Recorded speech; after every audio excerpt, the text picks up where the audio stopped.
Hello, I'm Lakshmi Subramaniam. இப்போ நான் உங்களுக்கு செஞ்சு காமிக்க போகிற டிஷ் வந்து ஒரு மேத்தி சமன்னு ஒரு சிந்தி டிஷ்ஷு.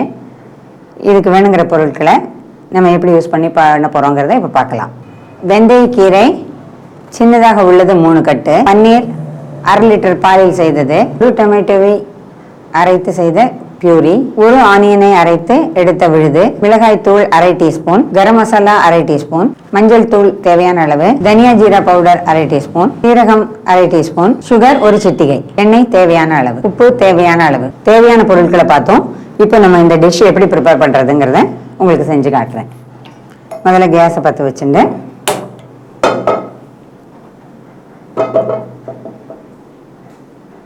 மீடியம் ஃபயரில் வச்சுட்டு இதில் கொஞ்சம் ஆயில் விட்டுக்கணும். இந்த டிஷ்ஷுக்கு ஒரு டோட்டலி ஒரு 3 டேபிள் ஸ்பூன்ஸ் ஆயில் விட்டால் தான் இது நல்லாயிருக்கும். முதல்ல ஆயில் விட்டு இந்த ஆயில் சூடான பிறகு இதில் நம்ம ஜீரகத்தை போடணும். இந்த டிஷ்ஷுக்கு வெந்தயக்கீரை செலக்ட் பண்ணும்போது நம்ம வந்து பெரிய கட்டு வெந்தயக்கீரையை விட சின்னதாக சின்ன கட்டு வெந்தயக்கீரை கிடைக்கும். அதை வந்து அதில் ஒரு 3 கட்டு வாங்கி நம்ம மண் இல்லாமல் நல்லா அலசி அதை ஃபில்டர் பண்ணி இந்த மாதிரி லீவ்ஸை ரெடி பண்ணி வச்சுக்கணும். அதுக்குள்ளே இந்த எண்ணெய் காஞ்சிருச்சு. இதில் நம்ம இந்த ஜீரகத்தை போடணும். ஜீரகத்தை போட்டு இந்த ஜீரகம் வெடித்த உடனே இப்போ நம்ம இதில் அடுத்தது ஆனியன் பேஸ்ட் போட போகிறோம். ஆனியன் பேஸ்ட் வந்து உங்களுக்கு ஒரு ஆனியன் எடுத்து தோல் சீவி மிக்சியில் அரைச்சி வச்சுக்கலாம். இல்லைன்னா உங்களுக்கு இது கொஞ்சம் குவான்டிட்டி நிறைய பண்ணுறதுன்னா ஒரு 2-3 வெங்காயம் பண்ணணும் பேஸ்ட்னாக்க, ஈவன் மைக்ரோ ஓவனில் கொஞ்சம் நேரம் வச்சிங்கன்னா கூட 1 or 2 minutes வச்சிங்கன்னா அதில் உள்ள வாட்டர் வந்து குறைஞ்சிரும். அப்போ உங்களுக்கு மிக்சியில் அரைக்கும் போது ரொம்ப தண்ணி ஆகாது, சீக்கிரம் உங்களுக்கு ஆனியன் பேஸ்ட் கிடச்சிரும். இப்போ ஜீரம் சிவப்பாக வெடிச்சிருச்சு. இதில் நம்ம இந்த ஆனியன் பேஸ்ட்டை போட்டுக்கணும். உங்களுக்கு குவான்டிட்டி நிறைய பண்ணுறதுன்னா அதுக்காக ஒரு 4 வெங்காயம் பேஸ்ட் எடுத்து அந்த மாதிரிலாம் பண்ணணும்னு தேவையில்லை. மேக்ஸிமம் 2 வெங்காயம் எடுத்து பேஸ்ட் பண்ணினா போகிறோம். இந்த ஆனியன் பேஸ்ட்டு முதல்ல இப்படி கொஞ்சம் வதங்க ஆரம்பித்து அது கொஞ்சம் நல்ல ப்ரௌன் கலரில் வரணும். லேசாக வதங்கினா போகாது, அப்புறம் ஃபைனல் டிஷ்ஷில் உங்களுக்கு கொஞ்சம் வெங்காய வாசனை வரும். அதனால் இதை வந்து கொஞ்சம் நல்ல ப்ரௌனாக வதக்கிக்கணும். வெங்காய பேஸ்ட் எப்போவுமே வதங்கும் போது உங்களுக்கு கொஞ்சம் அதில் சால்ட் போட்டிங்கன்னா சீக்கிரம் வதங்கிடும்.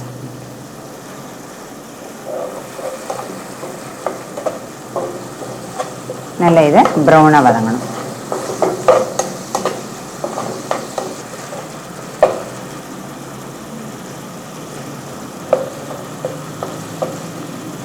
சப்பாத்திக்கு எப்போவுமே பசங்க வந்து இட்லி தோசையை விட சப்பாத்தி ரொம்ப பிரியமாக சாப்பிடுவாங்க. ஆனால் நமக்கு சப்பாத்தி பண்ணும்போது சைட் டிஷ் என்ன பண்ணுறதுங்கிறது தான் ஒரு பெரிய ப்ராப்ளமாக இருக்கும். அதனால் இந்த டிஷ் வந்து உங்களுக்கு பன்னீரும் சேர்றதுனால, வெந்தயக்கீரை யூஸ்வலாக பசங்க வந்து கொஞ்சம் கசக்கும்னு சாப்பிட மாட்டாங்க.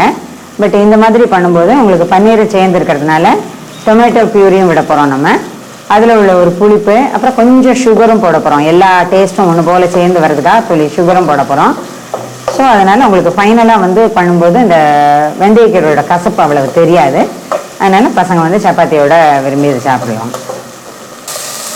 இந்த மாதிரி இது ப்ரௌனாக நல்ல கலராக ஆனோடனே ஈரமெல்லாம் அதுலேருந்து போய் நல்ல எண்ணெயோட இந்த மாதிரி எண்ணெய் கட்டுற மாதிரி இந்த மாதிரி ஆன உடனே நம்ம இப்போ இதில் இந்த நறுக்கி வச்ச வெந்தயக்கீரையை நல்ல தண்ணியை புழிஞ்சு இதில் இதோட சேர்க்கணும். இதுலேருந்து இந்த மாதிரி ஆனியன் பேஸ்ட்லேருந்து எண்ணெய் பிரிஞ்சு வரைச்சி நம்ம இந்த நறுக்கி வச்ச வெந்தயக்கீரையை இதில் இந்த ஆனியன் பேஸ்ட்டோடு சேர்த்துடுறோம். சேர்த்து அது ரெண்டையுமா சேர்த்து நல்லா இந்த மாதிரி வதக்கணும். வெந்தயக்கீரை சீக்கிரமாக குக் ஆகிடும்.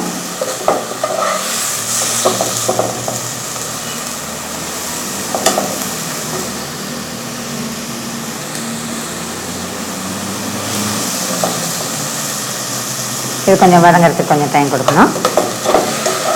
இது இந்த மாதிரி வதங்கினப்புறம் இப்போ இந்த ஆனியன் பேஸ்ட்டோட ப்ரௌனாக வதக்கின ஆனியன் பேஸ்ட்டோட நம்ம நறுக்கி வச்ச வெந்தயக்கீரையை போட்டு நல்லா வதக்கிட்டோம். இப்போ இதோட நம்ம எல்லா பவுடர்ஸும் மிக்ஸ் பண்ண போகிறோம்.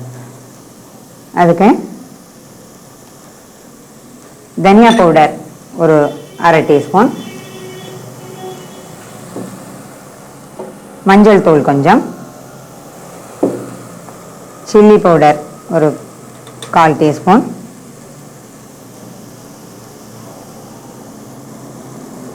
தென் கரம் மசாலா ஒரு 1/2 டீஸ்பூன், அண்ட் கொஞ்சம் லேசாக ஒரு பிஞ்ச் சுகர், தென் தேவையான அளவு உப்பு. உப்பு கீரைங்கிறதுனால பார்த்து போடுங்க, குறைவா போட்டால் போகிறோம். இதோட எல்லா பவுடர்ஸும் போட்டு சேர்த்து இந்த மாதிரி இந்த கீரையை நம்ம வதக்கிக்கணும்.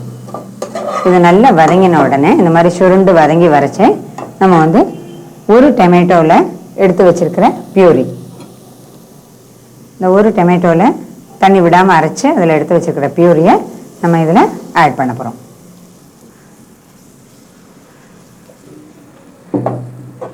ஆட் பண்ணி இது எல்லாமே சேர்ந்து கொஞ்சம் எண்ணெய் வெளியில் வர மாதிரி கொதிச்சு வரணும். எல்லாமே சேர்ந்து எண்ணெய் கத்துற அளவுக்கு இந்த மாதிரி வந்திருக்கேன். இப்போ நம்ம கேஸை ஆஃப் பண்ணிடணும்.